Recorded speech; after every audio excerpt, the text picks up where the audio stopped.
3 generations of your family struggle to gain knowledge, pacify angry mobs, hold on to their sanity, and complete unconventional experiments in my father's work.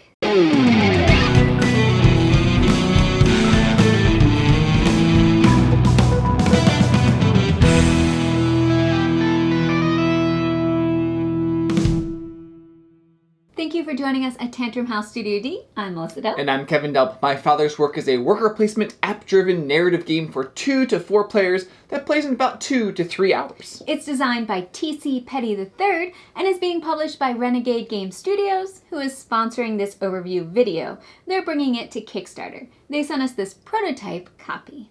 Players start with a player board showing their estate, 3 figures representing themselves, their spouse, and a caretaker, and a masterwork experiment. The main game board has a place for estate upgrade tiles, several tracks, and holds the Village Chronicle, a spiral-bound map book. You'll be turning to different pages throughout the game. Some of the specifics for setup will be determined by the scenario you're playing. We were sent the cost of disease scenario. We'll try not to spoil anything. There's also a lot of components like coins and resources. You can see those on the Kickstarter page. So no matter the scenario, the game is played over 3 generations with 3 rounds in each one. In each round, you'll be placing your figures in town and in your state to collect resources and to take actions. Completing experiments and specific objectives will give you points and sometimes resources. The player with the most points at the end of the game wins. But there's a lot more to the game than that. A lot of the theme, story, and variability comes through with the app.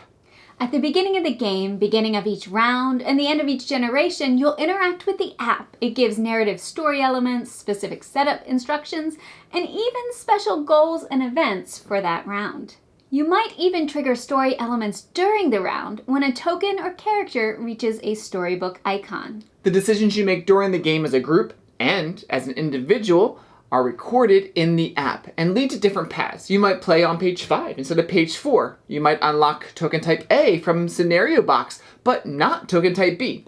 A certain player might even gain points. Or a certain player might get a penalty for his poor choices. Yeah, oops. According to the designer, there are 8 unique story paths in the cost of disease scenario, so you'd have to play at least 8 times and choose different things to unlock everything. But you could play the scenario even more times because there's a competitive worker placement game here. If you know all the plot points and surprises, the game will still be different because of the random card draws and tile flips and just the unpredictability of your opponents. So let's look a bit at some of the things you'll actually be doing in the game. On your turn, you either place one or more of your figures on a space or you pass. If a space in town is already occupied, you can pay 1 coin to also go on that space. You have 4 types of workers represented by different base shapes. Caretakers can only be placed in your estate. Servants can go in town or in your estate, but if you use them to record knowledge or complete an experiment, you'll have to discard them to the lost area. Your spouse functions the same way as servants. Your character can go on any space and has some special abilities. In town, you don't have to pay to use an occupied space and can take most actions twice. A lot of the town spaces will give you resources. There's also a space where you can buy an upgrade tile for your estate. Some spaces have a cost or penalty. If you dig up bodies in the cemetery, you're going to increase your creepy factor and make the angry mob suspicious. Beware the angry mob. If your token touches it or goes past it, you can't go to any more spaces in town except the church. Giving to the church decreases your creepiness. Throughout the game, the town map changes based on the choices you make. Will the town prosper and offer you lots of good opportunities?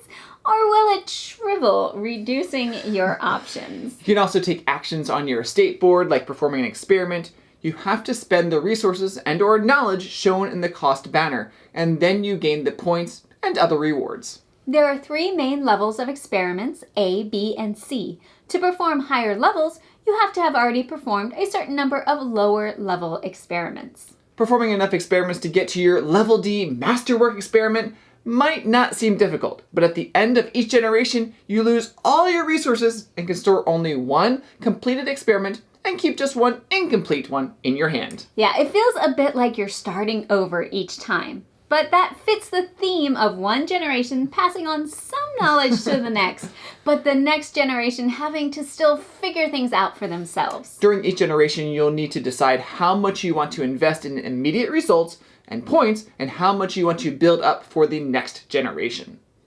You get to keep your estate upgrade tiles from one generation to the next. Many of them give you bonuses at the start of each generation. You also keep the knowledge you've gained through the record knowledge action. By spending knowledge cubes, you gain permanent knowledge you can use on all further experiments. You don't have to spend these, and as you advance farther down the track, you unlock benefits.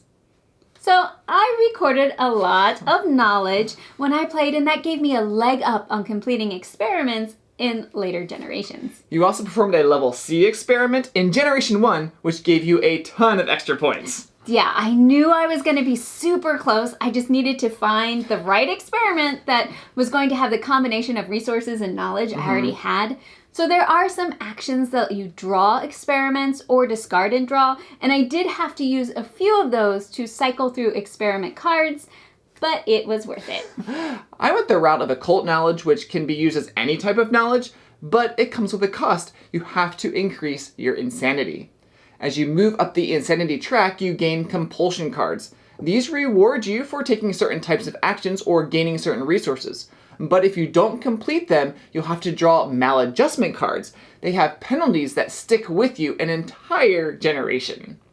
It's important to keep an eye on your insanity and creepiness. So as mad scientists, you can't avoid them altogether. They can be part of your genius. Sure. But lean into them too heavily and there will be consequences. You may be familiar with narrative-type games that use an app like Lord of the Rings, Journeys of Middle-earth, Mansions of Madness, or even something like Chronicles of Crime.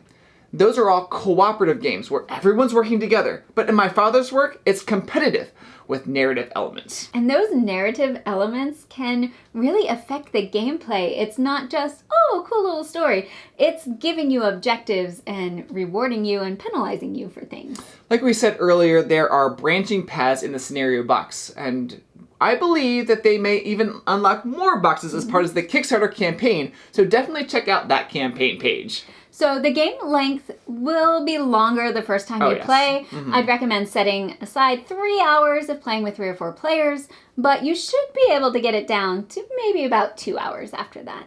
There's a ton of components in the box. Take a look at these miniatures with the different sculpts and check out the campaign for what else you'll enjoy in the game.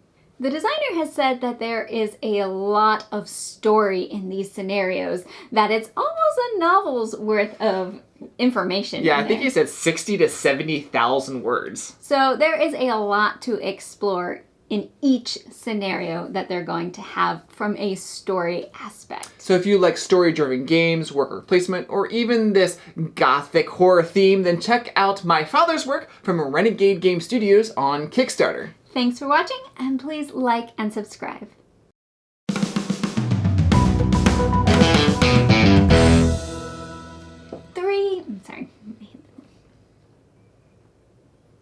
Three generations of your family struggle to gain knowledge, pacify angry mobs, hold on to their sanity, and complete unconventional experiments in my father's work. I never pushed the thing. Yep, you never pushed the thing. You want to do it again, or you... Did it sound okay, or did it look like I was... Let's do it one more time. Okay. 3, 2, 1, hold on. Go. Well, don't What? start it until I get to that. It's hard to do my thing All right, and do it. and do it at the same All right, time. that's fine. Okay. Performing enough experiments to get to your level D masterwork experiments might seem... Oh, I said experiments. And might not seem difficult. Okay, here we go. And those narrative elements can let me... Yeah.